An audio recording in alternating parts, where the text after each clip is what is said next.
Donc, on enchaîne sur la suite du cours. Donc, aujourd'hui, nous allons essayer de voir tout ce qui est Cyberkill Chain Methodology. Alors, quand on parle de Cyberkill Chain Methodology, c'est quoi?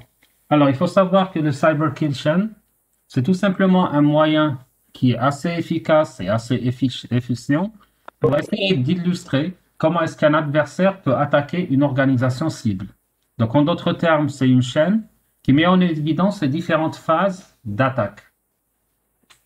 Généralement, c'est une composante qu'on va utiliser en matière de défense qui va être fondée sur le renseignement, donc pour nous permettre de nous renseigner, pour identifier et prévenir contre toutes les activités d'intrusion malveillantes. Donc, généralement, il va fournir un très bon aperçu sur les différentes phases d'attaque, ce qui va aider les professionnels de la sécurité à comprendre à l'avance les différentes tactiques ou techniques et procédures utilisées par l'adversaire. Généralement, ces techniques se divisent en 7 phases. Alors, la première phase, c'est ce qu'on appelle la reconnaissance. Alors, durant la phase de reconnaissance, qu'est-ce que l'attaquant va essayer de faire? Il va essayer de récolter le maximum de données sur la cible. La cible qui généralement est une organisation. Alors, en essayant surtout d'identifier les points faibles de cette organisation. La deuxième phase, c'est ce qu'on appelle weaponizations. Alors, durant cette phase, il va essayer de créer ce qu'on appelle une charge malicieuse qui va être utilisée pour exploiter, si vous voulez, en quelque sorte, une vulnérabilité qu'il a trouvée chez l'adversaire. Donc là, le travail va se faire au niveau de l'attaquant. Donc, il va essayer de mettre en place soit une backdoor, soit essayer de créer un virus ou bien un programme malveillant qui va lui permettre d'exploiter une vulnérabilité qu'il a déjà découvert chez la cible. Une fois qu'il a développé, disons, son arme, il devra la livrer au client. Bon, on le traite de client, mais réellement, c'est une cible. Donc, la livrer à la cible, ça veut dire quoi? Ça veut dire qu'il doit essayer d'envoyer ou de mettre ce malware à disposition de la cible. Donc là, il va utiliser soit un email, soit l'USB, soit n'importe quel support de transmission qui va lui permettre de délivrer ce malware.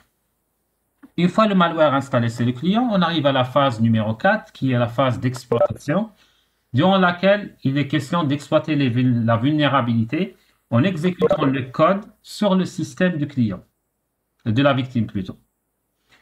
Une fois qu'on a exécuté le code sur le système de la victime, il s'agira d'installer notre malware sur le système de manière persistante. Pourquoi est-ce qu'on veut l'installer de manière persistante? Parce qu'il ne s'agit pas d'avoir un accès ponctuel, donc avoir un accès une fois, et ensuite ne plus avoir l'accès à ce système. Donc il faudra que l'outil, ou bien le malware qui nous permet d'accéder, il soit installé de manière permanente. Ensuite, on passe à la phase de commande et de contrôle, durant laquelle on doit créer des commandes et des contrôles via un canal de communication qu'on aura mis en place qui nous permettra d'avoir la main mise sur le système de la cible. La dernière phase, c'est ce qu'on appelle Actions on Objectives, durant laquelle on va effectuer les actions nécessaires à l'accomplissement de l'objet même, de l'objectif même de l'attaque. Il ne faut pas oublier que chaque attaque a un objectif. Alors, là, on va essayer de voir ce qu'on appelle les TTPS. Alors, les TTPS font référence à ce qu'on appelle technique, tactique et procédure. Alors, c'est un modèle d'activité ou bien de méthode qui est associé aux différents acteurs de menace. Donc, généralement, les acteurs de menace qui sont les pirates, ça peut être des groupes terroristes, ça peut être n'importe quoi. Alors, en termes tactiques, ça veut dire quoi? C'est tout simplement ce qu'on appelle un guideline, donc un guide de procédure qui va décrire la manière dont l'attaquant va effectuer son attaque du début jusqu'à la fin. Donc, ce qu'on avait vu précédemment donc, au niveau de la Cyberkill Chain, c'est en quelque sorte une méthodologie de tactique très sommaire. Donc, on n'est pas rentré vraiment dans le détail. Alors, ce guideline, il consiste en quoi réellement? C'est tout simplement un ensemble de tactiques pour la récolte d'informations qui permettent de faire, si vous voulez, l'exploitation initiale, ce qu'on appelle l'escalation de privilèges, donc augmenter les privilèges de l'attaquant, de faire tout ce qui est déploiement des mesures pour que l'accès de l'attaquant soit persistant, donc il soit permanent sur le système, et toutes les autres phases qu'on avait vues précédemment. Les techniques, c'est quoi? C'est tout simplement rentrer dans l'aspect technique des choses. Donc, quelles sont les techniques de base qui vont être utilisées par l'attaquant pour pouvoir avoir ou bien accomplir des résultats intermédiaires durant l'attaque. Donc, ces techniques vont inclure en même temps l'exploitation initiale, la phase de maintien et de contrôle, donc comment maintenir l'accès, et la phase qui consiste à mettre en place un canal de commande et de contrôle pour pouvoir garder l'accès à l'infrastructure de la cible et bien sûr pour pouvoir couvrir ces traces et faire exfiltrer les données. Il faut savoir que la phase qui consiste à couvrir ces traces est une phase très importante, car c'est la phase qui permet de ne pas pouvoir remonter vers l'attaquant. Le dernier terme qu'on avait vu, c'est les procédures. Alors les procédures, c'est quoi? C'est tout simplement l'approche organisationnelle que l'attaquant va suivre pour lancer son attaque. Généralement, les actions diffèrent en fonction des objectifs et des procédures et des groupes d'attaquants. Il faut savoir, c'est pour ça, je ne sais pas si vous voyez des films, disons, qui parlent d'attaque informatique, on vous dit souvent, ah, ça c'est la signature de tel attaquant, ça c'est la signature de tel groupe, etc. Quand on parle de signature d'un groupe ou d'attaquant, c'est la méthodologie ou la procédure qui est habituellement suivie par un attaquant pour commettre son forfait. Alors, quand on parle d'identifier le comportement de l'adversaire, alors identifier le comportement de l'adversaire, ça veut dire quoi? Ça veut dire essayer d'identifier la méthodologie ou la technique courante, donc habituelle, que va suivre votre adversaire pour lancer ses attaques et pour, bien sûr, s'infiltrer dans votre réseau. Donc, c'est ce qui permet généralement aux professionnels de la sécurité d'avoir une certaine avance. Pourquoi? À force de connaître les techniques des attaquants, on arrive à, en d'autres termes, à mettre en place des outils qui prévoient ou bien qui permettent de mettre en place des contre-mesures contre ces attaques. Donc, nous avons parmi les phases qui vont être utilisées, c'est la reconnaissance interne, l'utilisation de PowerShell, des activités non usuelles au niveau de vos proxys, l'utilisation des interfaces de commande de ligne de commande, l'utilisation d'agents HTTP au niveau des serveurs, l'utilisation de serveurs intermédiaires pour les contrôles et commandes. Vous vous rappelez tout à l'heure quand on avait dit que le pirate essayera d'ouvrir un canal de contrôle et de commande vers votre machine pour garder un contrôle. Il est clair que le pirate ne va pas garder un canal entre sa machine à lui et votre machine, sinon il sera facile de remonter vers lui.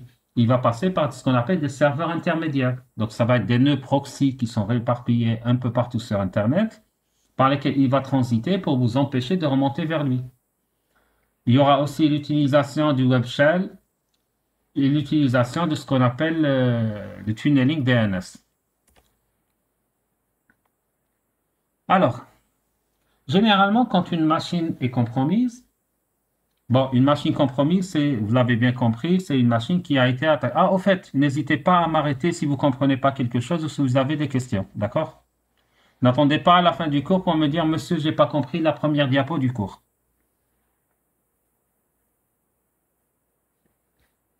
Monsieur, Oui, vous pouvez revenir à la diapo précédente, s'il vous plaît?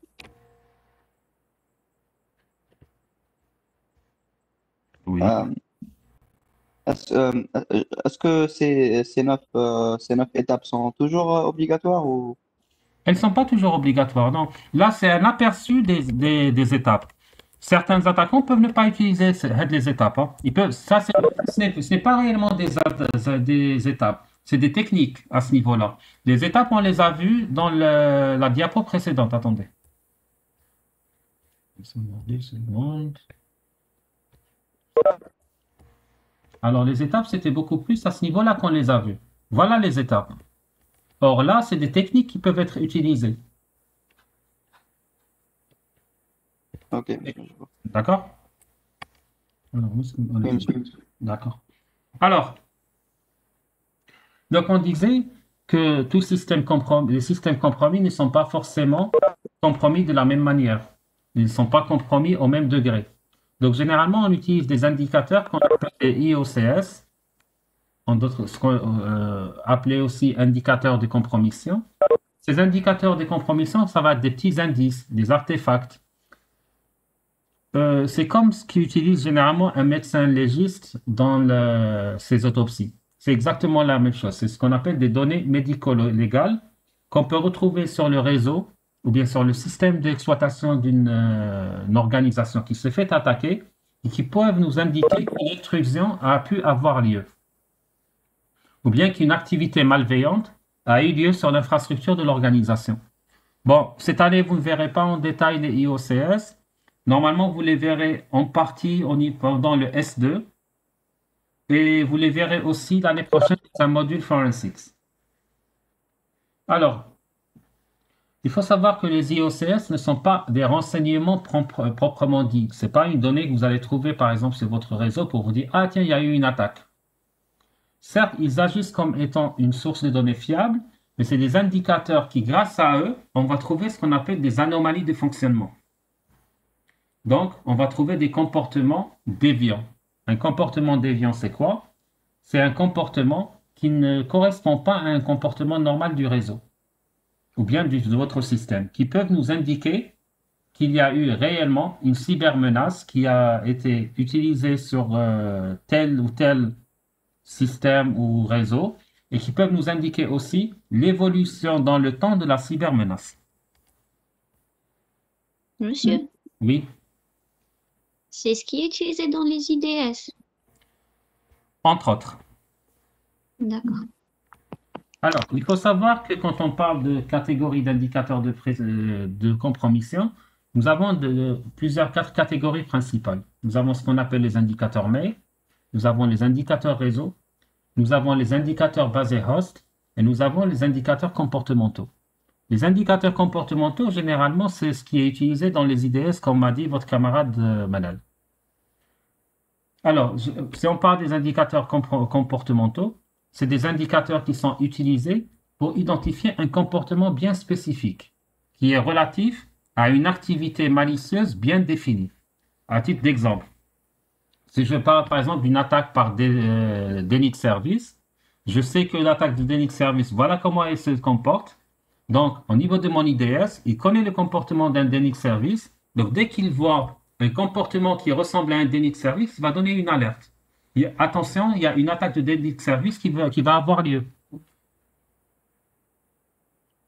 Un autre exemple, si quelqu'un essaye d'envoyer un document qui contient un PowerShell pour faire des exécutions de commandes à distance, il connaît le comportement du PowerShell, il connaît c'est quoi les messages qui doivent être échangés pour le lancement de commandes à distance, une exécution de commande à distance. Dans ce cas de figure, dès qu'il voit un comportement qui y ressemble, il va donner une alerte. Il y a ce qu'on appelle les indicateurs de mail. Alors, les indicateurs de mail sont généralement utilisés pour envoyer des données malicieuses tout simplement à une organisation, à une personne. À titre d'exemple, on peut donner des mails qui vont contenir, par exemple, un lien, tout simplement. Dès que vous cliquez sur le lien, il va vous ouvrir des sites web pour faire du phishing.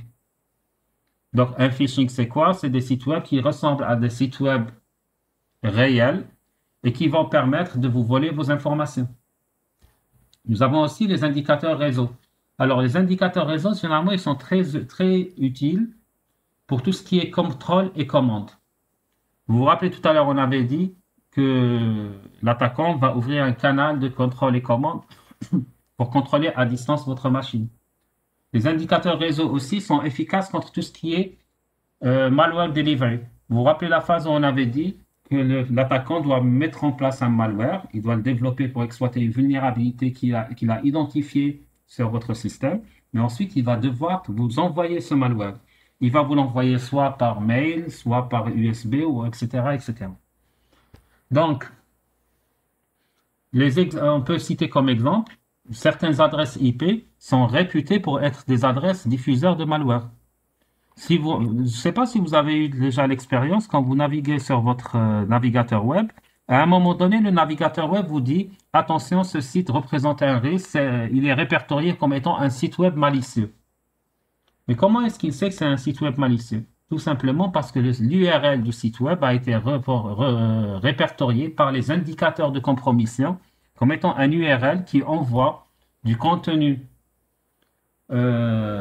disons, malicieux vers les gens qui se connectent à cette URL. Ça, c'est un exemple. Nous avons aussi les indicateurs basés sur le host. Donc, le host, ça veut dire sur l'hôte, donc sur votre machine elle-même.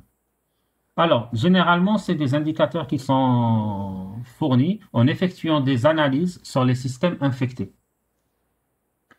On peut citer un exemple très simple que vous connaissez tous, c'est l'antivirus.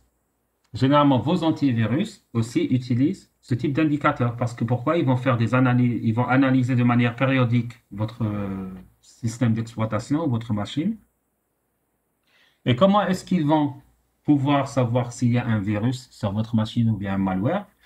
Soit à travers les DLL qui ont été modifiés, soit à travers la mutation, donc ce qu'on appelle le mutex, soit à travers les clés de registre, donc des process qui cherchent à modifier les clés de la base de registre, soit tout simplement à travers ce qu'on appelle le hash. Est-ce que vous savez c'est quoi le hash? Fonction de hash, etc. Normalement, vous avez fait ça l'année passée. Alors, Hamed H, est-ce que vous êtes toujours parmi nous?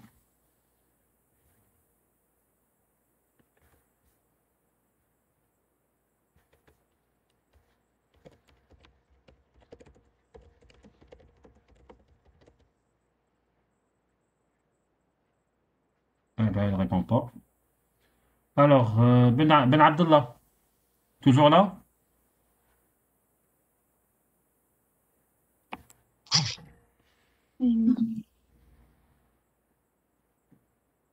Alors, est-ce que vous avez vu les fonctions de hash l'année passée? Allô? Vous avez fait quoi l'année passée? Quelle licence?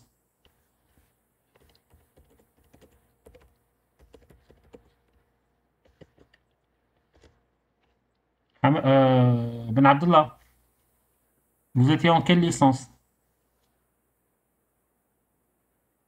GTR, normalement, vous les avez faites, non? Hamadash, est-ce que vous avez fait les fonctions de hash l'année passée en L3 normalement? Ok. Ceux qui étaient en ACAD ou bien en ISIL, est-ce que vous connaissez c'est quoi une fonction de hash? Pas vraiment, monsieur. On a eu juste une vue, genre, c'était juste un exo ou deux qu'on a vu vraiment rapidement, monsieur. Genre, c'était pas vraiment un cours, là. D'accord. Vous étiez en quoi, Ziani? Easy, monsieur. ISIL, d'accord. Alors, une fonction de hash, c'est très simple. Vous savez, vous connaissez tous le sens des fonctions mathématiques. F de x. Oui, bien sûr. C'est Alors, une fonction non réversible. Ah, non, réversible. voilà. Une fonction de hash Ah, est une fonction non réversible. Ça veut dire quoi? Ça veut dire f de moins 1 de x n'existe pas. Oui. Ça veut dire si j'ai y égale f de x, je n'ai pas f' de y égale à x. Ça, c'est la première propriété d'une fonction de h. La deuxième propriété d'une fonction de h, c'est que pour chaque x, il existe un seul f de x unique qui est égal à y. Donc, je ne peux pas avoir f de x égale y, f de x égale y'. Si c'est le cas, il faut que y et y' soient exactement les mêmes. Aussi, si j'ai f de x égale à y, je ne dois pas trouver un f de z qui est égal à y. Donc, on dit que c'est une fonction qui n'a pas de collision. Donc, pour chaque f de x, j'ai un résultat unique. Et généralement, si x a une grande taille, le résultat y est un condensé. Donc, il a une petite taille. Généralement, ça nous permet d'avoir ce qu'on appelle une empreinte d'un fichier. Le but de cette empreinte, c'est d'identifier le fichier et de vérifier qu'il n'a pas été modifié par une autre personne.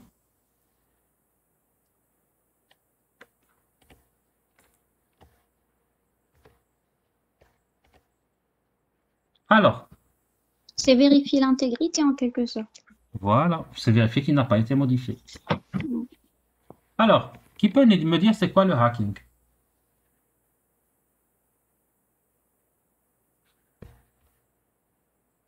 Alors, Ben Kassir, vous êtes là?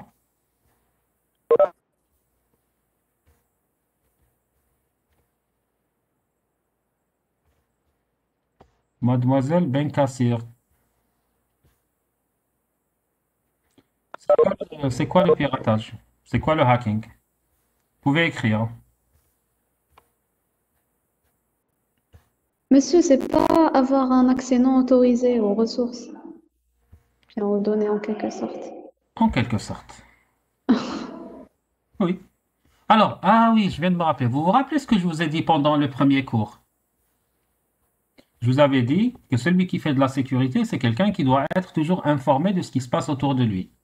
Et que durant chaque cours, je vous poserai des questions pour lesquelles vous devez me fournir une réponse en me disant quels sont les événements de sécurité qui ont eu lieu durant les 5 derniers jours. Et que ce sera un devoir qui sera noté, etc., etc., etc. Donc, on va commencer aujourd'hui. Amstram, gramme, piqui, gramme. On va choisir qui. Tiens, Azouz, est-ce que vous êtes là? Azouz Yamina. Oui, D'accord. Racontez-moi quelque chose d'intéressant en matière de sécurité qui s'est passé les 5 derniers jours. donc il y avait eu une attaque sur les journalistes de la chaîne Al Jazeera où... Attendez juste une seconde. Donc ils ont eu, c'était une journaliste qui a eu suspect sur son téléphone. Donc elle a contacté l'université de Citizen Lab de Toronto où ils ont déclaré qu'ils avaient découvert que plusieurs journalistes de la chaîne Al Jazeera étaient en plein espionnage. Donc quand ils ont fait, comment ça s'appelle, enfin, quand ils ont bien étudié le truc, ils ont trouvé que une compagnie du Qatar, attendez, Mhm. Oui, tu as continué. que c'était un truc commandé par l'Arabie Saoudite et les Émirats. Ils ont utilisé le logiciel Pegasus pour espionner le Qatar, je crois. Enfin, ils étaient en surveillance, ils écoutaient les emails, ils recevaient les emails, la localisation des personnes, des photos aussi, et plein d'autres trucs.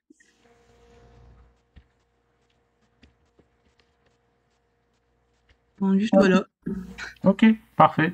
Euh, Donc, monsieur, oui, est-ce que je peux genre, demander à Yamina, est-ce que c'était sur iOS? Est-ce que Oui, la faille, oui, voilà. c'était une faille qu'ils ont trouvée sur ISO 13, l'iOS 13. Mais ils ont dit que, enfin, Apple après a fait une déclaration qu'ils vont rectifier la faille dans l'ISO 14, enfin l'iOS 14. C'était une faille qu'ils ont exploitée pour y arriver. ok, parfait. Alors, on va demander à quelqu'un d'autre. Nabawi, est-ce qu'il est là? Allô? Est-ce que Monsieur Nabawi est là? Allô? Oui, Vous m'entendez bien? très bien. C'est Monsieur Nabawi. Bonjour. Faisal, Yak. Oui, Faisal. D'accord. Alors, qu'est-ce que vous avez à me raconter? Alors, cette semaine-là, une autre entreprise de cybersécurité a failli être piratée. Quelle entreprise? Cette entreprise s'appelle CrowdStrike. Alors, tout comme FireEye, CrowdStrike fournit des services de cybersécurité. Elle s'assure que les systèmes sont sécurisés, surveille les réseaux. Elle a même ses propres red teaming tools, ses outils Oui. de pénétration et piratage, qu'elle utilise bien sûr légalement pour tester des vulnérabilités. Est-ce qu'ils ont spécifié c'est quoi la brèche qu'ils ont trouvée? Non, je vais développer D'accord. l'info. Alors, Microsoft a mis CrowdStrike au courant de l'incident le 15 décembre, en précisant que leur compte Azure a exécuté des requêtes inhabituelles et a fait appel à l'API de Microsoft Cloud plusieurs fois pendant une durée de 17 heures. Alors, le but de ces requêtes-là, les hackers, le but des hackers, c'était de viser et avoir accès aux emails de l'entreprise. Mais heureusement pour CrowdStrike, la tentative d'accès a échoué. Parce que CrowdStrike, eux-mêmes n'utilisent pas du tout les services d'email de Microsoft Office 365. Non. Alors, tout ça s'est passé, sachant que Microsoft, la semaine passée, a assuré qu'aucun de ses clients n'a été touché par l'événement de SolarWinds. Donc, si on combine cet événement-là et un autre événement qui a touché aussi Microsoft, que je ne vais pas citer pour ne pas ruiner les chances des autres étudiants. Donc, si on combine les deux événements-là, ça remet en question la sécurité des clients de Microsoft ces jours-là. Donc, Ok, voilà. parfait. Merci. Alors, on va demander... Ok.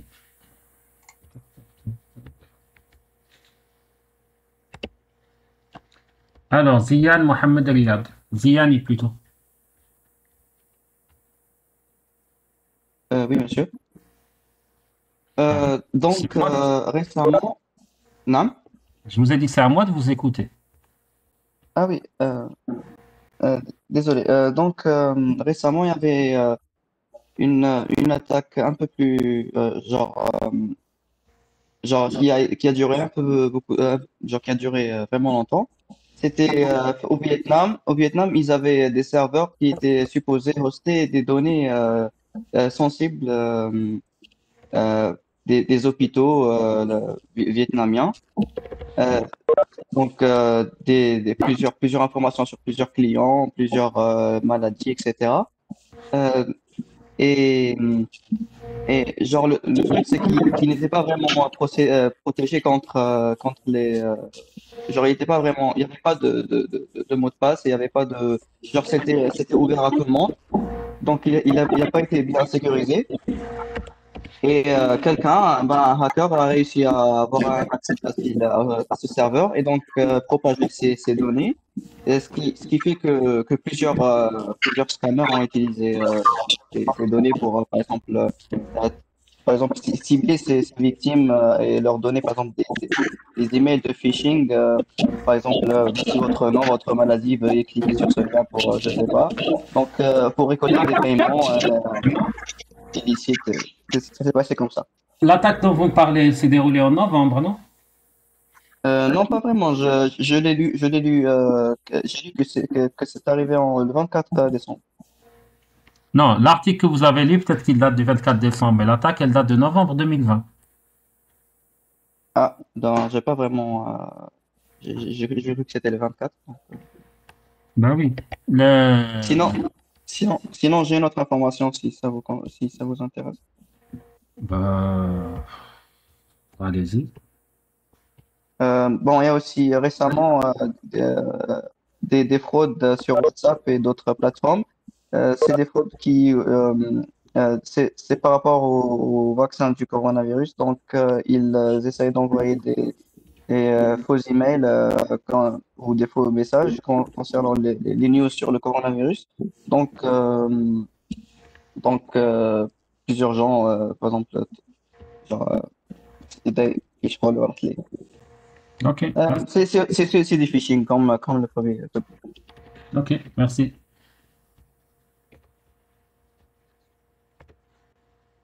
Alors, on revient vers notre cours.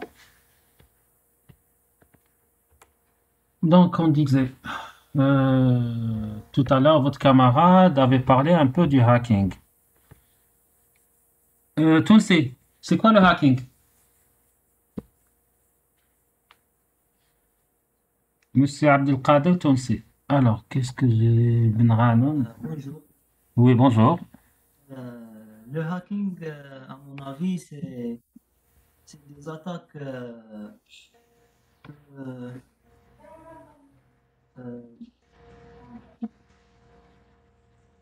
C'est déjà des attaques, c'est déjà pas mal. oui, c'est des attaques qui ont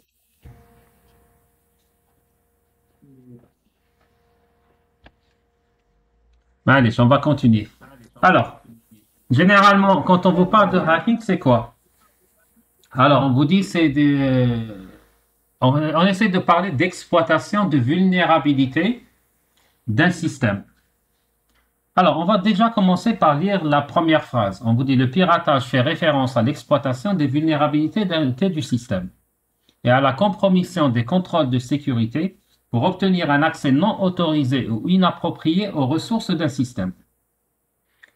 Alors, qui peut me dire déjà c'est quoi une vulnérabilité?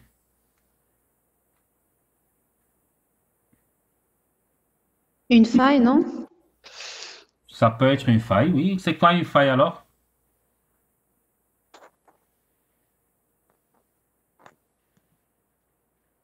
Oui, Jehan. Un bug ou là, un problème qu'on peut exploiter pour faire l'attaque. D'accord.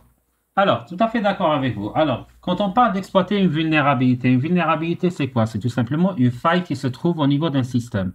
La faille en elle-même, c'est quoi? C'est une vulnérabilité ou bien un bug qui se trouve au niveau de ce système lui-même. Donc, quand on parle de piratage, ça veut dire qu'on essaie déjà d'exploiter les vulnérabilités qui se trouvent dans un système. Pourquoi est-ce qu'on va les exploiter? Pour tout simplement compromettre les contrôles de sécurité. Compromettre des contrôles de sécurité, ça veut dire quoi? Ça veut dire contourner des contrôles de sécurité pour qu'on puisse avoir un accès non autorisé ou bien inapproprié, ça veut dire pour lequel on n'a pas le droit, à des ressources d'un système. Ah oui, s'il vous plaît, avant d'oublier, cette semaine, vous allez avoir TD et TP. Hein. D'accord? Donc, en prévision de votre TP, vous devez tous créer une machine virtuelle qui contient de Backtrack. Pas Backtrack, comment on appelle? Ah, mince. Kali. Donc, je répète, en prévision du TP, vous devez tous avoir la machine virtuelle Kali. Oui, je parle de Kali Linux.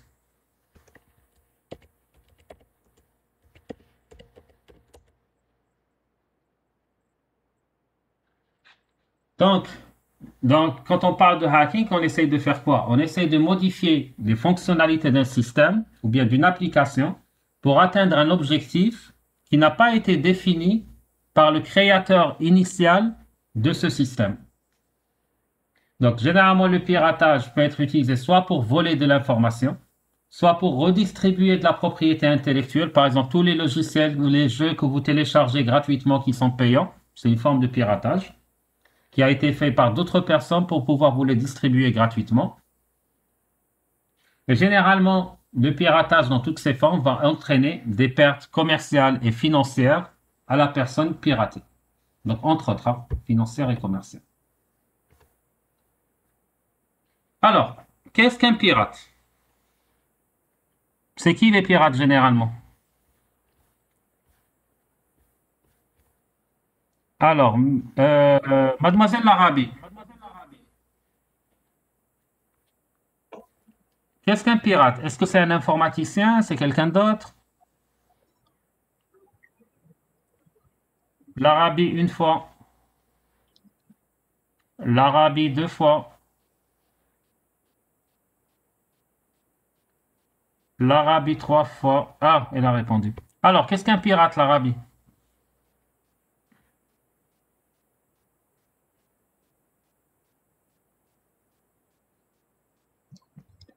Monsieur, On attend que mademoiselle Larabi veuille bien répondre.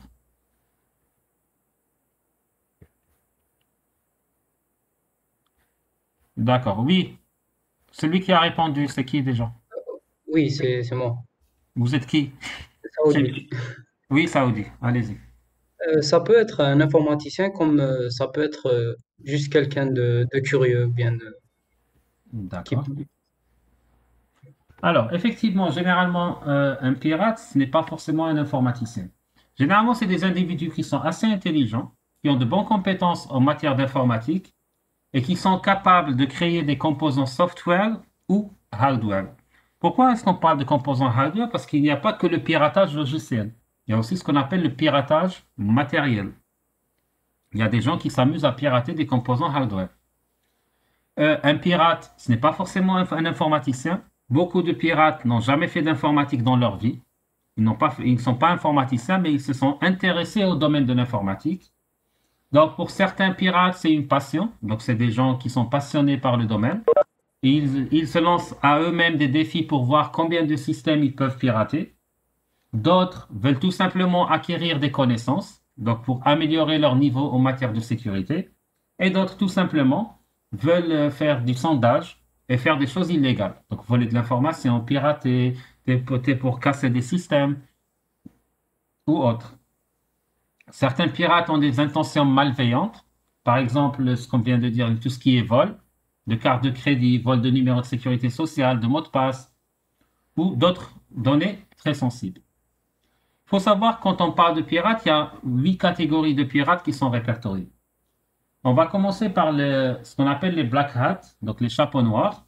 Alors, c'est des individus qui ont de très bonnes connaissances en matière informatique. C'est eux qui vont développer des contenus malicieux, voire destructifs. Et généralement, pourquoi ils le font? Soit pour des buts lucratifs. Les plus connus, c'est ce qu'on appelle les crackers. Les crackers, c'est les personnes auxquelles vous avez accès à des logiciels gratuits, vous avez accès à des jeux gratuits, vous avez accès à des applications et à des services de manière gratuite. Nous avons les white hats, ou bien ce qu'on appelle les chapeaux blancs. Alors, c'est des gens qui possèdent des compétences en matière de piratage, mais seulement ils les utilisent à des buts défensifs. Quand on parle de buts défensifs, ça veut dire quoi? Ça veut dire qu'ils font ça pour améliorer la sécurité des entreprises. On peut parler dans ce cas-là d'auditeurs ou bien d'analystes en sécurité. C'est des gens qui demandent d'abord à la permission de la personne de l'entreprise avant de tenter de l'attaquer. Donc leur but, c'est tout simplement de trouver les vulnérabilités et les failles de sécurité pour pouvoir améliorer la sécurité des différentes organisations avec lesquelles ils vont travailler. Alors, nous avons les grey hats, bon, ce qu'on appelle les chapeaux gris, donc c'est mi-feu, mi-eau. Alors, c'est des gens qui, tout dépend des circonstances. Des fois, ils le font dans un but défensif, des fois, ils le font dans un but offensif. Donc, des fois, c'est des black hats, des fois, c'est des white hats. Alors, nous avons ce qu'on appelle les suicide hackers. Alors, généralement, c'est des gens qui vont s'attaquer à des infrastructures critiques pour défendre une cause. Et généralement, c'est des gens qui n'ont pas peur de ce qui leur fait face. Donc, ils n'ont pas peur d'aller en prison, ils n'ont pas peur d'autres catégories de punition. Donc, c'est des gens qui vont s'attaquer à des cibles qu'on peut traiter de presque inviolables. Généralement, ils vont s'attaquer à des sites gouvernementaux, des grandes entreprises très bien protégées. Soit ils veulent défendre une cause qui leur est propre, soit ils veulent défendre, soit ils sont payés pour ça. Donc tout dépend maintenant de l'objectif qu'ils ont derrière. Maintenant, nous avons la catégorie, disons la plus dangereuse et la moins efficace, ce qu'on appelle les script kiddies. Alors, c'est des gens qui ne savent rien faire. Pratiquement, ils n'ont pas vraiment des connaissances en matière de piratage, qui vont compromettre des systèmes, tout simplement en exécutant des scripts et des outils qui ont été développés par des vrais pirates. En d'autres termes, c'est quoi? C'est des gens qui vont télécharger des outils, des scripts dans des forums, etc. Et ils vont les tester sur des sites pour dire oui, j'ai réussi à pirater tel système ou tel système. Pourquoi est-ce qu'on les considère comme dangereux? Pour une raison très simple, c'est que des fois, ils vont utiliser des outils qui sont efficaces. Et des fois, ces outils vont réussir. Donc, ils vont finir par avoir un accès au système. Mais comme c'est des gens qui n'ont pas les compétences nécessaires, une fois qu'ils sont à l'intérieur, ils ne savent pas ce qu'ils sont en train de faire. Un vrai pirate, c'est quelqu'un qui vient dans un objectif, dans un but, soit de vous voler de l'information, soit... Donc, il a déjà un objectif. Donc, il va accomplir son objectif en faisant le minimum de dégâts possible, sauf si son objectif est de détruire votre système. Par contre, un script qui dit qu'il ne sait pas quoi faire. Il va venir, il va essayer de supprimer des fichiers, modifier des choses par-ci, copier des choses par-là. Essayez d'imaginer un éléphant que vous allez mettre dans un magasin de porcelaine. Il va tout détruire sur son passage sans le faire exprès. Alors, la 6e catégorie, c'est ce qu'on appelle les cyberterroristes. Alors, c'est des gens qui ont beaucoup de connaissances ou de compétences, qui sont motivés généralement soit par des objectifs religieux, soit politiques, et qui veulent créer la peur autour d'eux, et tout cela en détruisant une large gamme d'ordinateurs, de sites web, etc. Donc, en d'autres termes, c'est des gens qui ont pour objectif de créer la peur parmi la population. Nous avons aussi ce qu'on appelle les hackers sponsorisés par des gouvernements. C'est tout simplement des employés du gouvernement qui ont pour objectif de pénétrer dans des systèmes, de récupérer de l'information top secrète à partir d'autres systèmes d'information, d'autres gouvernements ou bien d'autres compagnies appartenant à des pays étrangers, ou bien tout simplement leur but est d'endommager des infrastructures critiques appartenant à d'autres gouvernements. Nous avons les hacktivistes.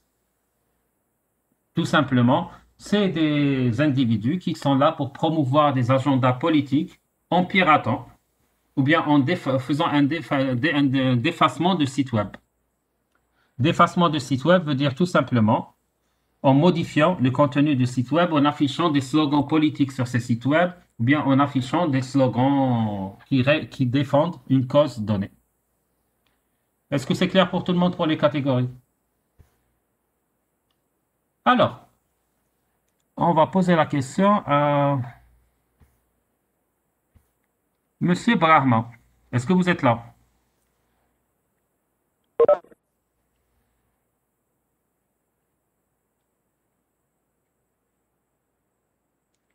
Monsieur Brahma? Non. Mademoiselle Nesrine Cherabi. Est-ce que vous êtes là?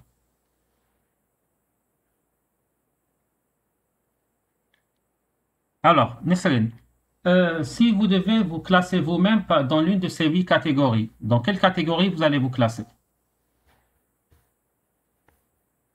Bon, vu que Nesrine ne répond pas de manière vocale.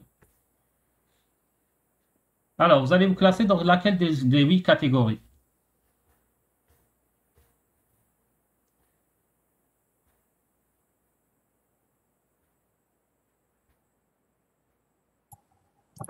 Je pense aucune. Aucune? Oui, Pourquoi aucune? Expliquez-moi. bon, parce que Oui, allez-y.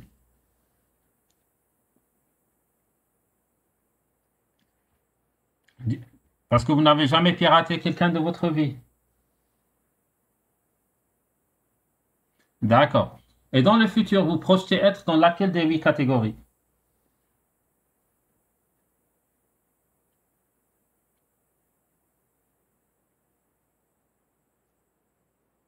Faites vite. Hamadash, se projeter dans un script qui dit, c'est pas très avantageux pour vous, hein. D'accord, pourquoi pas. Là, c'est un white hat. Disons que c'est un métier à part entière, ce qu'on appelle un auditeur en sécurité. Alors, comme on l'a vu tout à l'heure, généralement, quand on parle de piratage, il y a différentes phases de piratage.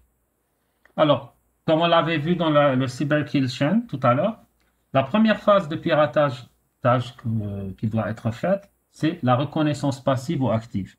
Il faut savoir que 99,99% des attaques qui se font à l'aveugle, donc sans qu'il y ait une reconnaissance préalable, c'est des attaques qui vont échouer.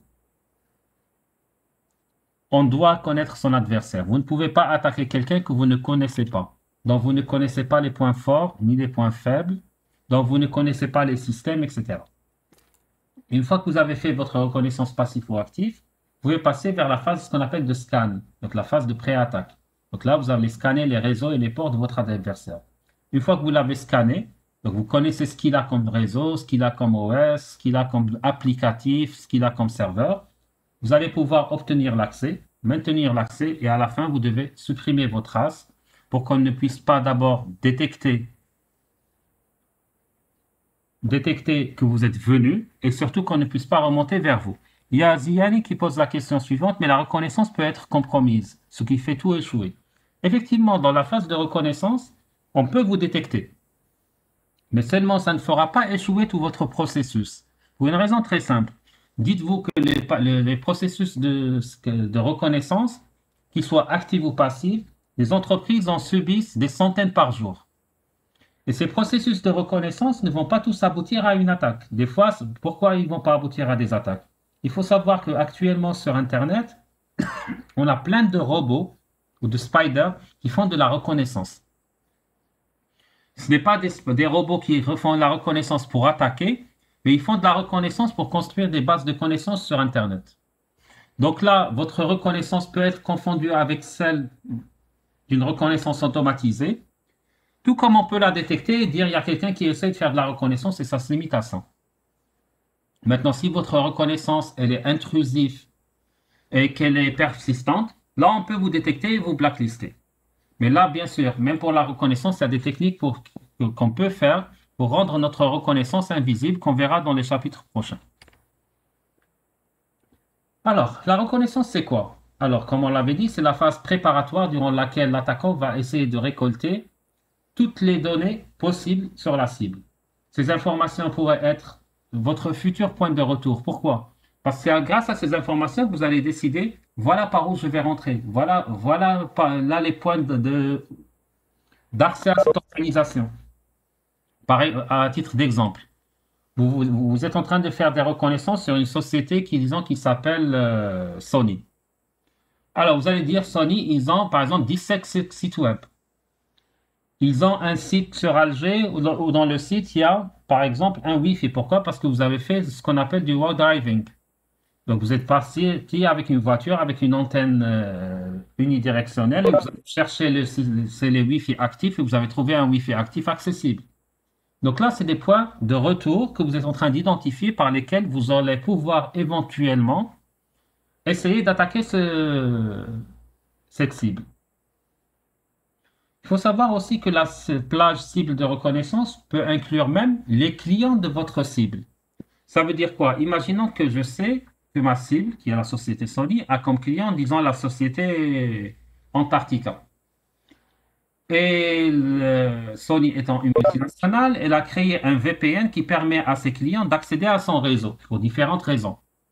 Et je me dis, Sony est très bien protégée, je ne peux pas l'attaquer directement.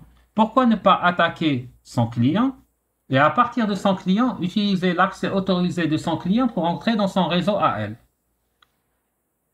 C'est pour ça qu'on vous dit, la plage de reconnaissance peut inclure même les clients si on découvre que les clients ont des accès autorisés. Ça peut inclure les employés. Pourquoi ne pas récolter des informations sur un employé et utiliser cet employé pour accéder à cette entreprise? Ça peut inclure les opérations, ça peut inclure les réseaux, les systèmes. Donc, quand on parle de phase de reconnaissance, on fait vraiment une reconnaissance globale qui inclut tout l'environnement opérationnel de la cible. N'oubliez pas aussi que votre cible peut être une personne physique. Par exemple, si on décide tous de faire comme TP cette année, pirater Manal Hamadash. Ça veut dire que tous, vous allez devoir récolter toutes les informations concernant cette personne. Bon, ce n'est pas le cas. Alors, maintenant, en termes de type de reconnaissance, il faut savoir que nous avons la reconnaissance passive et nous avons la reconnaissance active. Dans la reconnaissance passive, on essaye de récolter le maximum d'informations sans être en interaction directe avec notre cible. Ça veut dire quoi? Je ne lance rien qui puisse interagir avec les systèmes de la cible. À titre d'exemple, on peut faire une recherche sur Google, sur la cible. Je peux faire des recherches sur les journaux, sur les news, sur les groupes de discussion, sur les forums. Parce que si je fais ce type de recherche, croyez-moi, on peut trouver des informations très très intéressantes et la cible ne saura jamais qu'on est en train de chercher des informations la concernant. Je peux vous citer un cas qui a eu lieu de piratage avec les EDF France. Alors, comment ça s'est passé? Alors, il faut savoir que EDF France avait des routeurs Cisco. Donc, l'un des ingénieurs de EDF France, qu'est-ce qu'il a fait? Il a tout simplement publié sur un forum de discussion sur les pannes qui arrivent sur Cisco, comme quoi, voilà, je suis un ingénieur EDF France, j'ai eu un problème avec tel routeur. Est-ce que quelqu'un peut me trouver telle ou telle solution? Quelqu'un qui faisait de la reconnaissance lui a dit, voilà, je suis certifié Cisco, etc., je peux vous aider. C'est quoi votre problème? Donc, ils ont discuté sur un forum public. À un moment donné, l'attaquant lui dit, voilà, d'accord, votre problème, il est simple, mais pour le résoudre, veuillez introduire telle commande. Donc, il lui donnait des commandes à introduire et il lui demandait de lui envoyer des captures d'écran du résultat. Donc, effectivement, il lui a donné les bonnes commandes pour résoudre le problème. Mais tout en lui donnant les bonnes commandes pour résoudre le problème, il lui a donné d'autres commandes qui lui ont permis d'afficher en clair ce qu'on appelle le super password du routeur. Donc, de cette manière, le pirate, ou bien celui qui faisait de la reconnaissance, a eu les mots de passe et les comptes qui permettent d'administrer les routeurs à distance. Et en même temps, il lui a fait ouvrir des ports sur ses routeurs pour que lui puisse commander ses routeurs à distance, pas uniquement à travers le port sécurisé local. L'ingénieur EDF était content parce que son problème était réglé et le futur pirate était content parce qu'il avait déjà un accès autorisé avec un vrai mot de passe en tant qu'administrateur vers les routeurs. Ces mots de passe qu'il a utilisés par la suite pour faire quelques mois plus tard, et je dis bien quelques mois plus tard, une attaque sur EDF. Et l'attaque a abouti et a permis d'avoir des résultats. Ce n'est qu'après, quand il y a eu enquête, quand il y a eu tout ce qui est forensics et tout, pour savoir comment cette personne a pu rentrer, qu'ils ont découvert des ports ouverts, ils ont cherché d'où venaient les ports, etc., pour découvrir que durant une discussion sur un forum, voilà ce qui s'est passé. Donc là, c'est carrément une reconnaissance passive qui a permis de réussir une attaque de manière spectaculaire.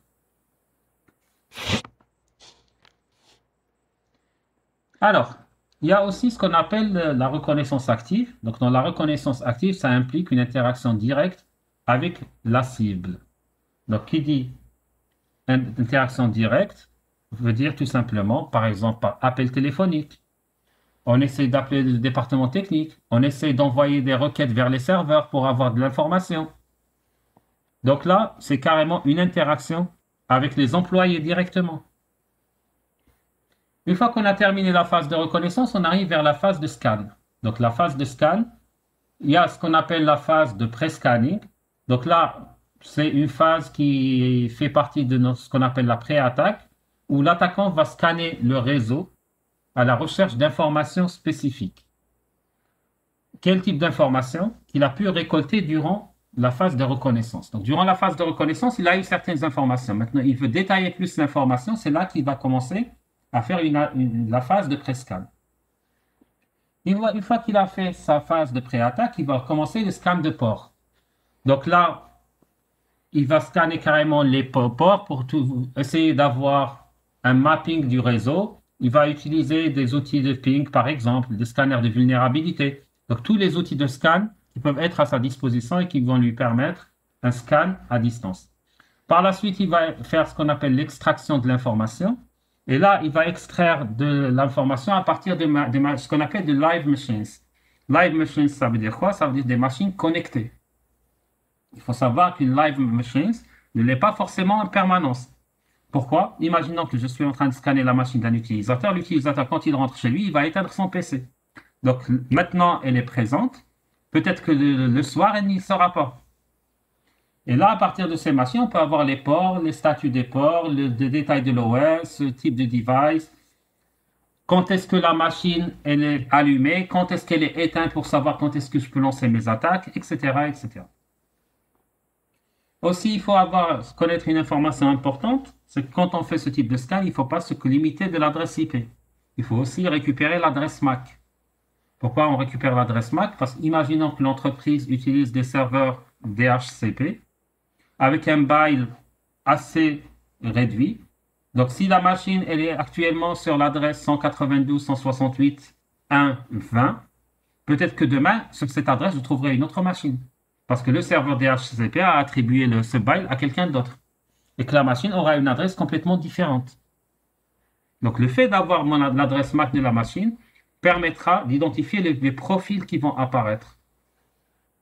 Parce que vous imaginez, vous identifiez la machine uniquement avec l'adresse IP, vous trouvez une vulnérabilité, vous tentez d'exploiter la vulnérabilité sur cette adresse IP le lendemain, la machine a changé d'adresse IP, votre attaque va échouer.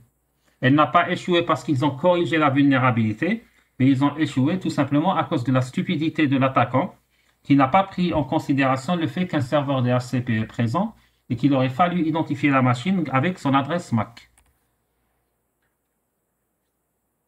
Alors, une fois qu'on a fait le scan, on passe vers la phase... en fait, aujourd'hui, c'est un cours vraiment introductif où on essaie de détailler de manière assez grossière les différentes phases.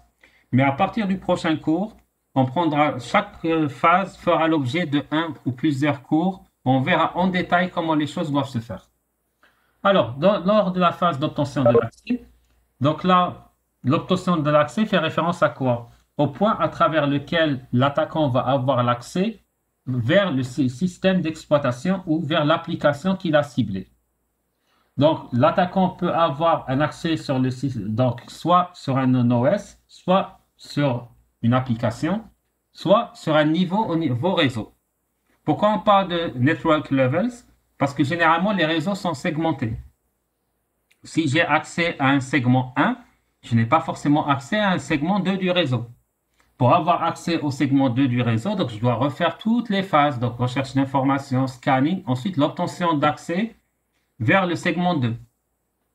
Alors, il faut savoir que l'attaquant peut augmenter ses privilèges pour obtenir un contrôle complet du système et que durant ce processus, la cible se connecte à un système intermédiaire qui pourra être aussi compromis. Parce qu'il faut savoir que le fait qu'on a eu accès à un système ne veut pas dire que c'est notre cible. Je peux avoir accès à un premier système que je vais utiliser comme rebond pour accéder à un deuxième système. Alors, les techniques qu'on peut utiliser, ça peut être le cracking de mot de passe, le buffer overflow, le deny de service ou bien ce qu'on appelle le session hijack. Alors, qui peut me dire c'est quoi le password cracking? Alors, on va demander à Aitihiyatan. Ok, elle a disparu. Alors, Hamadash, c'est quoi un password cracking? Je suis là, Ah, Aitihiyatan. allez-y alors, Aitihiyatan. Alors, le password cracking, c'est le fait to guess the password pour D'accord. avoir le password de la personne pour rentrer à ses comptes. Tout à fait exact. Mais bon, quand vous dites guess password, ça veut dire deviner ou bien utiliser des méthodes techniques pour craquer le mot de passe? Les deux, je dirais. Parce que Effectivement, les deux techniques existent et on les verra plus en détail lors des prochains cours. Donc, soit on devine le mot de passe en utilisant ce qu'on appelle social engineering, soit on va utiliser des méthodes techniques, notamment le dictionnaire de mots de passe ou bien tout simplement les attaques par brute force ou les attaques différentielles pour pouvoir craquer un mot de passe. Hamadash, c'est quoi un buffer overflow?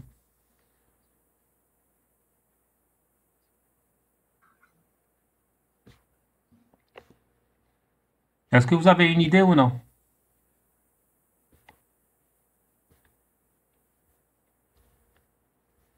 Bon, Hamadash. non, C'est quand on sature le buffer du système pour qu'il Ne pardon, puisse plus. ne puisse plus retenir des informations. D'accord. Et ça nous sert à quoi dans ce cas-là de le saturer? Monsieur, de overwrite les cases mémoire qui viennent après. Tout à fait. Alors, généralement, quand on parle de buffer overflow, c'est qu'on veut forcer l'écriture dans des cases mémoire qui se trouvent en dehors de notre buffer. Et pourquoi est-ce qu'on fait ça généralement? C'est pour pouvoir exécuter un code malveillant ou exécuter notre propre script ou notre propre code dans des segments de la mémoire qui sont censés être inaccessibles. Alors, la phase de maintien de l'accès, donc durant cette phase, donc le pirate va essayer de conserver sa propriété du système. Pourquoi? Parce qu'il est devenu ce qu'on appelle owner of system. Donc il est devenu propriétaire du système. Et il n'aimerait pas qu'on l'éjecte de ce système parce que c'est bon, vous avez pu avoir accès, vous avez augmenté vos privilèges, mais il faudra que vous puissiez les garder. Pour garder ces privilèges, il faudra maintenir cet accès. Donc l'attaquant aussi va empêcher d'autres attaquants de prendre le contrôle du système parce que vous êtes un attaquant, vous avez trouvé une vulnérabilité, vous l'avez exploitée. Rien n'empêchera un autre attaquant d'exploiter la même vulnérabilité et de prendre le contrôle du système aussi. Donc, ce que vous allez essayer de faire, c'est de sécuriser l'accès pour qu'il devienne exclusif à vous. Donc là, on peut utiliser des portes dérobées, on peut utiliser des rootkits, des Troyens, cheval de Troie ou autres. Il faut savoir aussi que les attaquants peuvent télécharger ou manipuler des données, des applications ou bien carrément toute la configuration du système qui est attaqué. Ils peuvent aussi utiliser le système qui vient d'attaquer pour lancer des attaques vers d'autres systèmes. Donc on l'utilise uniquement comme un rebond. Alors la dernière phase qui est la phase de suppression de traces, c'est une phase quand même qui est assez importante. Il faut savoir que l'attaquant va essayer de couvrir ses traces, surtout pour cacher son identité. Parce que si vous gardez vos traces visibles, on pourra remonter vers votre identité, vous arrêter, vous mettre en prison, ou bien, voire même pire. Alors, la phase de suppression de traces, alors, durant cette phase, on essaiera de supprimer toutes les traces. Veuillez fermer votre micro, s'il vous plaît. Voilà. Alors, durant cette phase, on essaye de supprimer toutes les traces qui ont été laissées pour cacher l'acte malicieux. Pourquoi? Parce que le fait d'essayer d'avoir un accès continu, le fait d'essayer de pénétrer le système va laisser des traces, notamment dans les journaux de log. Donc, ça va laisser des preuves qui peuvent permettre de remonter à vous si jamais il y a une enquête. Donc, pour supprimer ces traces, il y a plusieurs possibilités. Soit faire ce qu'on appelle un overwrite sur les serveurs, les systèmes et les applications pour passer tous les journaux de log et supprimer toute suspicion. Soit tout simplement vider les journaux de log. Et là, c'est une action qui n'est pas très intéressante parce qu'un administrateur qui va voir les journaux de log ont été supprimés, il va se poser des questions, quel est le problème? Donc, on essaie de réécrire les parties dans lesquelles dans lesquelles on peut voir votre acte malveillant. Alors, tout à l'heure, nous avons parlé de white hat, donc de pirates à chapeau blanc. Donc, les white hats, ce qu'ils font généralement, c'est ce qu'on appelle l'ethical hacking. Alors, l'ethical hacking, c'est quoi? C'est faire du piratage, mais en ayant un minimum, en ayant une éthique. Donc, des règles de conduite qui permettent de faire de l'audit sans pour autant trahir la confiance du client pour lequel vous êtes en train de faire cet ethical hacking. Alors, il y a une autre partie qui est assez intéressante quand on parle de SSI, donc de sécurité. On parle de sécurité de l'information. Alors, on parle de Information Assurance. Alors, c'est quoi? Alors, elle fait référence tout simplement à la confiance qu'on peut avoir dans l'information. Et cette assurance est liée généralement aux 4 paramètres piliers de la sécurité qu'on avait vus la dernière fois, qui sont l'intégrité, la disponibilité, la confidentialité et l'authenticité. Il faut savoir que l'information doit être protégée pendant son utilisation, pendant son traitement, son stockage et sa transmission. Certains processus de protection de l'information vont porter sur d'abord le développement de politiques locales, de traitement et de guides sur la protection de l'information. Ça porte aussi, quand on parle de sécuriser l'information, sur la conception des réseaux et des stratégies d'authentification de l'utilisateur. Ça porte sur l'identification des vulnérabilités et des menaces réseau. Ça porte aussi sur l'identification des problèmes et des prérequis en matière de ressources. Ça traite aussi de la création de plans pour l'identification des besoins en matière de ressources. Sur l'application des contrôles d'assurance de l'information appropriée.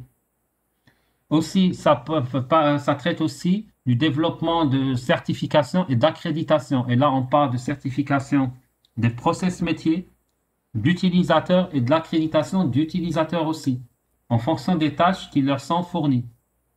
On parle aussi de formation sur la fourniture de l'assurance de l'information. Et là, il faut savoir que la formation des utilisateurs est l'une des phases les plus importantes en matière de sécurité. Généralement, quand on parle de défense, il y a un terme qui sera récurrent durant tout votre cursus et surtout durant toute votre carrière, c'est ce qu'on appelle la défense en profondeur. Alors, il faut savoir que la défense en profondeur, ça veut dire quoi? Ça veut dire tout simplement que quand on essaye de défendre un réseau ou bien un système, il ne s'agit pas de faire uniquement ce qu'on appelle une défense périmétrique. Une défense périmétrique, ça veut dire quoi? Ça veut dire mettre uniquement des mécanismes de défense en entrée, par exemple des pare-feux. Vous allez avoir beaucoup d'entreprises qui vont vous dire « Ah oui, moi, ma donnée, elle est ultra sécurisée, nous avons un pare-feu. » Donc, beaucoup d'entreprises en Algérie, quand vous discutez avec eux, ils vont vous dire « Ah, on a un des pare-feux, c'est bon, mais ça cherche la sécurité. » Seulement, ces personnes sont très loin du compte. Un pare-feu à lui seul n'offre aucune sécurité. Généralement, la sécurité doit se faire à travers la mise en place d'une stratégie de sécurité dans laquelle il va y avoir différentes couches de protection qui seront placées à travers tout votre système d'information. Ceci va aider de lutter contre différents types d'attaques, que ce soit des attaques contre les données ou bien des attaques qui vont viser vos couches réseau ou autres. Et généralement, quand on parle de défense en profondeur, on parlera de politique, on parlera de procédure, on parlera de sécurité physique, parce que là, quand on parle de sécurité physique, on parle de contrôle d'accès physique, on parlera de détection d'incendie, on parlera de vidéosurveillance, on parlera de serrure. Parce que souvent, vous allez voir des entreprises qui vont avoir un data center qui est super protégé, mais dont la porte du data center ne ferme pas. La serrure est مكسرة. ما كاينش شكون يدخل كاين عساس. Et c'est souvent le cas en Algérie. Bon, sachant que l'Assas هذاك ديالهم va aller prendre son café في la café du coin, donc ما كاتشوف. وقت الفطور يروح يفطر. Donc bien sûr باش يفطر يروح à 11h et il revient à 14h. Et entre-temps, la porte ne ferme pas et n'importe quel employé peut rentrer, brancher un câble réseau sur n'importe quel serveur, copier ce qu'il veut et faire ce qu'il veut. Donc tous les équipements de sécurité qu'ils ont mis en place ne servent à rien. Parce qu'une fois que vous avez accès physique à l'équipement, oui, allez-y. Je m'excuse. Monsieur, pour les serveurs ici en Algérie, Michi, ils sont pas assez fiables parce que à cause d'alimentation ou là de Je n'ai pas entendu, répétez. les serveurs en Algérie. Michi, Oui. ils sont pas fiables à cause du manque d'électricité, d'alimentation. Ils sont pas genre stables à chaque fois, non? Question. Quand est-ce que vous avez entendu parler du manque d'électricité en Algérie? Non, je sais des serveurs, Michi, parce que j'ai entendu qu'il n'y a pas assez de serveurs en Algérie. Donc quand Non, vous c'est dites pas... Attendez. Là, vous confondez entre deux problèmes. Ce dont vous avez entendu parler, c'est qu'il n'y a pas assez de serveurs d'hébergement pour les sites web. ah. D'accord? Maintenant, les serveurs pour entreprises, il y en a beaucoup, le problème ne se pose pas. Mais on parle des serveurs d'hébergement. Et ce n'est pas dû à un problème d'alimentation électrique, mais c'est dû beaucoup plus à un problème de bande passante. Je vois. Les gens ne veulent pas héberger en Algérie, ils vont vous dire, là, les hébergeurs en Algérie vont m'offrir un débit de 100 mégas, alors qu'à l'étranger, je peux avoir un débit de 1 giga. Donc, je n'ai pas un problème de saturation, je n'ai pas un problème de déni de service, etc., etc. Et qu'à l'étranger, il y a un dédoublement de la bande passante, or c'est loin d'être le cas en Algérie. Il y a un fournisseur d'accès unique, Algérie Télécom. Donc, c'est un ensemble de paramètres qui font en sorte que l'hébergement en Algérie n'est pas très rentable. Ça n'a rien à voir avec l'énergie électrique. D'accord? Ok, merci. Oui, merci. Alors, ensuite, il y a ce qu'on appelle la sécurisation de votre périmètre, sécurisation de votre réseau interne. Il faudra aussi penser à sécuriser les hôtes physiques, donc les machines. Ensuite, sécuriser les applications avant de parler de la sécurisation de la donnée en elle-même. Parce que vous avez beau sécuriser l'ensemble des couches qu'on vient de voir maintenant, il y a des outils et des mécanismes qui permettent de sécuriser l'information en elle-même. Donc, sécuriser la donnée afin de permettre toute usurpation de la donnée, toute utilisation à des fins non autorisées et surtout toute fuite de données vers l'extérieur du réseau de votre organisation. Alors, vu qu'on est en train de parler de sécurisation des données, tout à l'heure, quand on parlait de c'est quoi le hacking, vous m'avez dit c'est l'exploitation d'une vulnérabilité. Maintenant, exploiter une vulnérabilité qui est due à un bug ne peut pas arriver de manière systématique. Il y a certaines vulnérabilités qui ne seront jamais exploitées pour X raisons. Donc, généralement, quand on parle de probabilité d'exploitation d'une vulnérabilité, on parlera beaucoup plus de quelle est la probabilité que cette vulnérabilité puisse être exploitée. Et pour connaître la probabilité, on parlera du risque. Donc, le risque, généralement, c'est quoi? C'est un degré d'incertitude qui nous permet de déterminer est-ce qu'un adversaire pourra endommager notre système ou non. Généralement, quand on parle du risque, on va le catégoriser sous différents niveaux qui permettent, maintenant, comment se fera la catégorisation? En nous permettant d'estimer l'impact de ce risque sur le système. Parce qu'on peut avoir un risque qui a des conséquences faibles, un risque qui a des conséquences médium, ou bien un risque qui a des conséquences élevées ou bien carrément extrêmes sur le système. Mais en dehors des conséquences, est-ce que ce risque pourra être exploité? À quelle fréquence? Est-ce qu'il sera exploité de manière probable?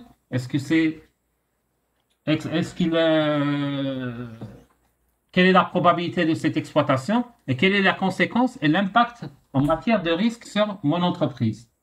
Quand on parlera de niveau de risque, vous voyez à ce niveau-là, là on a défini 3 niveaux de risque, ce qu'on appelle low, medium and extreme. Et là, pour chaque risque, on définit les actions. Donc, par exemple, pour low, on vous dit prendre des étapes préventives, essayer de mitiger les effets de ce risque. Quand c'est médium, ce n'est pas une action urgente qui est requise. Il faut implémenter des contrôles le plus vite possible pour réduire le risque à un niveau de risque raisonnablement bas. Quand on vous parle d'extrême ou élevé, là on vous dit c'est des mesures immédiates qui doivent être prises pour combattre le risque et il faut identifier et imposer des contrôles afin de réduire le risque à un niveau raisonnablement bas. Dans la deuxième matrice qu'on appelle la matrice de risque, là vous remarquez qu'on définit la probabilité d'occurrence du risque. Est-ce que le risque peut subvenir ou non? Je vous donne un exemple. Imaginons que vous êtes dans une zone désertique où il ne pleut jamais. On va vous dire quelle est la probabilité de risque d'inondation, sachant qu'il n'y a pas du tout d'eau dans les environs. Vous allez me dire la probabilité d'inondation dans un tel endroit, elle est estimée à moins de 10%. Par contre, si je vous dis, voilà, moi je vais construire mon data center à côté d'un WAD, vous allez me dire, là, la probabilité que le risque inondation puisse subvenir est estimé entre 80 à 100%, parce qu'on sait que ça va arriver. Ensuite, vous allez me dire, quelles sont les conséquences de ce risque? Est-ce qu'ils sont insignifiants? Est-ce qu'ils sont mineurs? Est-ce qu'ils sont modérés? Est-ce que c'est des conséquences majeures? Ou bien est-ce que ils auront un impact sévère sur l'entreprise? Donc là, vous allez définir l'impact, l'importance de l'impact du risque sur votre entreprise. Ensuite, en utilisant les deux colonnes qu'on vient de voir, vous allez avoir la possibilité de définir votre matrice de risque. Si on prend par exemple le croisement entre un impact faible, une probabilité faible entre 1 et 20% et une conséquence insignifiante, donc pour nous, le risque, il est bas. Pourquoi? Pour une raison très simple. La probabilité qu'il arrive, elle est minime et son impact est vraiment plus minime encore. Oui, Céline.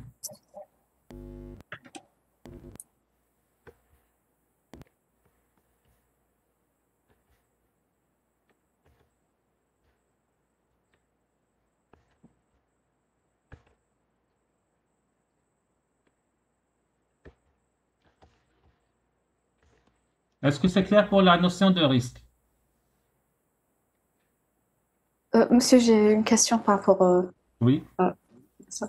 Est-ce qu'il y a un standard ou un protocole qui sert à communiquer le risque, tel que le syslog par exemple? Oui, oui, oui.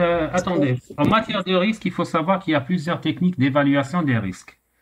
Il y a plusieurs normes, il y a plusieurs standards qui permettent, il y a même plusieurs méthodes pour l'évaluation du risque. C'est des choses que nous ne verrons pas cette année. Cette année, c'est beaucoup plus une introduction pour vous expliquer c'est quoi la notion de risque, car on aura besoin de cette notion plus tard. L'année prochaine, vous allez avoir un module qui s'appelle audit de sécurité, dans lequel vous allez vraiment rentrer dans les détails des techniques d'évaluation de risque. D'accord, merci. Je vous en prie. Alors, quand on parle de gestion du risque, il faut savoir qu'il y a plusieurs phases qu'on va utiliser pour la réduction et le maintien du risque à un niveau acceptable. Alors, on commence toujours par identifier le risque. Une fois qu'on a identifié le risque, donc on identifie les sources du risque, quelles sont les causes, quelles sont les conséquences, et tous les détails relatifs aux risques internes et externes qui peuvent impacter la sécurité de l'organisme. Une fois qu'on a identifié les risques, on va évaluer ce risque. Donc l'évaluation du risque, ça veut dire quoi? On va essayer de fournir et d'estimer une probabilité d'impact de ce risque. Ensuite, on va définir le traitement de ce risque. Donc, quels sont les contrôles qu'on doit implémenter pour chaque risque identifié. Ensuite, on va faire ce qu'on appelle le suivi du risque. Donc, on doit fournir les contrôles. Pour tous les contrôles qu'on avait faits, on va essayer de calculer les chances de l'occurrence à nouveau de ce risque, malgré les contrôles qu'on a fait. Parce que c'est vrai, vous pouvez mettre des contrôles pour minimiser l'impact du risque ou minimiser la probabilité de son occurrence, mais des fois, on n'a pas la possibilité d'annuler complètement le risque. Donc, on refait un calcul d'impact. Ensuite, on fait ce qu'on appelle un risk review. Donc, pour évaluer les performances du système et de la stratégie qu'on a évaluée, et pour voir est-ce qu'elle est vraiment efficace ou bien elle n'est pas efficace. Et ça reste quand même un modèle cyclique. Donc, c'est un modèle itératif en quelque sorte. Jusqu'à ce qu'on arrive à une satisfaction du client qui va vous dire maintenant le niveau du risque tel que vous l'a proposé est acceptable. Donc, on arrive à un compromis. Alors, il y a une autre notion qui est assez intéressante aussi, ce qu'on appelle le Cyber Threat Intelligence. Donc, c'est beaucoup plus la récolte de renseignements, ce qu'on appelle le CTI. Alors, il est défini comme étant tout simplement la collecte et l'analyse d'informations à propos, pour tout ce qui concerne les menaces, les adversaires, ou bien qu'on peut rencontrer dans le cycle de vie d'une organisation.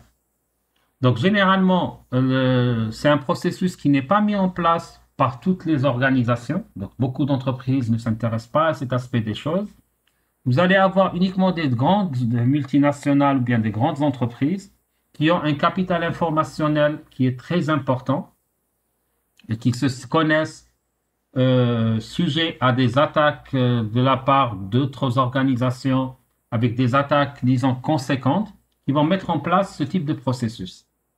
Donc, ce type de processus qui va être basé sur 4 aspects, donc l'aspect stratégique, l'aspect tactique, opérationnel et technique. Donc, pour l'aspect stratégique, vous allez le trouver au niveau de ce qu'on appelle le High Level Information. Donc, c'est là qu'on va essayer de, si vous voulez, il va se faire au niveau de l'executive management, donc au niveau des hauts décideurs qui vont définir comment est-ce qu'on peut changer les risques inhérents à cette organisation. Changer les risques, ça veut dire quoi? Ça veut dire quels sont les processus. Donc, qui dit processus veut dire dépenses acceptées par le top management pour réduire les risques. Parce qu'il faut savoir que pour une entreprise, ça reste toujours un compromis. Un compromis entre deux choses. Entre, d'une part, le coût de réparation, donc le coût préventif, et le coût au cas où une vulnérabilité va être exploitée. Et souvent, vous allez avoir des entreprises qui vont vous dire, ceci est un risque acceptable. Pourquoi? Parce que vous allez leur dire, par exemple, la probabilité que tel risque arrive est estimée à 10%. Si le risque se produit réellement et que vous êtes attaqué, vous allez perdre, disons, 100 000 $. Mais ils vont vous dire, je risque de les perdre combien de fois par an? Vous allez leur dire, vous risquez de les perdre une fois tous les 5 ans. Ça, c'est une information que vous leur avez donnée. Le risque peut subvenir une fois tous les 5 ans. Le coût de ce risque, s'il est exploité, est de 100 000 $. Après, vous allez leur dire, oui, mais on peut toujours éliminer ce risque. Ils vont vous dire, d'accord, le coût d'élimination du risque, il est de combien? Vous allez leur dire, le coût d'élimination du risque, il est de 300 000 $. L'entreprise peut vous dire, à l'état actuel des choses, on n'est pas prêt à dépenser 300 000 $ pour éliminer un risque qui risque, je dis bien, dont la probabilité d'occurrence est estimée à une fois tous les 5 ans, avec un impact estimé à 100 000 $. C'est un risque acceptable que nous gardons. Et ça, c'est le niveau stratégique qui va prendre ce type de décision. Ce n'est pas vous en tant qu'expert de sécurité, ce n'est pas le niveau opérationnel ou technique. C'est vraiment le top management de l'organisation qui va décider. Nous avons aussi le niveau tactique. Donc, c'est là qu'on va essayer de récolter toutes les informations concernant l'attaquant. Si vous vous rappelez tout à l'heure, quand on a vu le modèle TTPS, à ce niveau-là,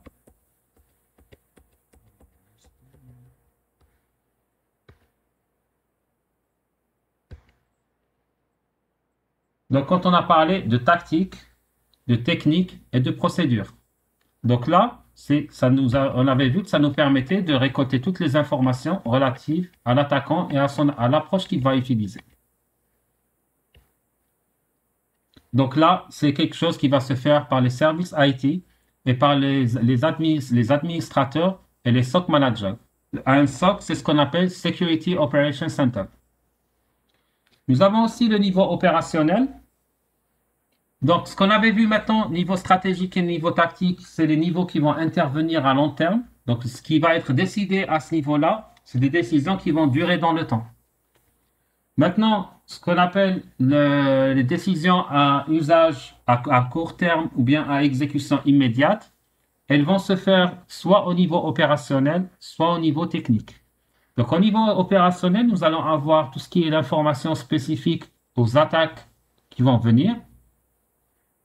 Donc là, c'est le Security Manager et le Network Defender qui gèrent l'aspect de l'information.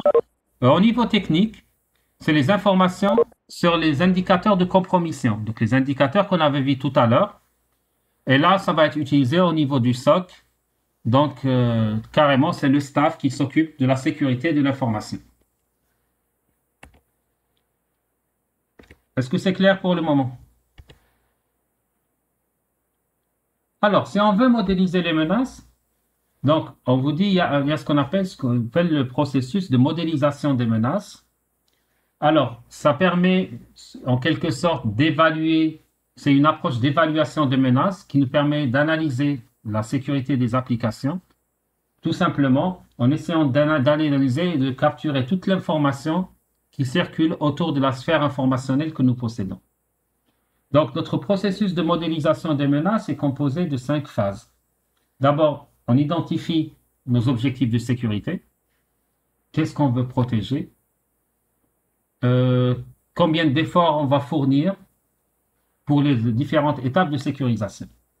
Pourquoi on parle de quelle est la quantité de l'effort? Parce que la quantité de l'effort dépend fortement du budget qui est alloué par les décideurs à la sécurité. N'oubliez pas ce détail. Dans un milieu opérationnel, tout est question d'argent. Si on vous donne, vous ne pouvez pas fournir plus de sécurité que l'argent qu'on vous donne. En plus, la phase 2, ce qu'on appelle Application Overview. Donc là, on va essayer d'identifier tous les composants et les flux de données et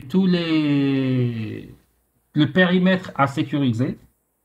Ensuite, on va essayer de décomposer les applications pour essayer de trouver si vous voulez, les détails les plus importants pour définir les menaces de manière détaillée. Ensuite, on va identifier la menace.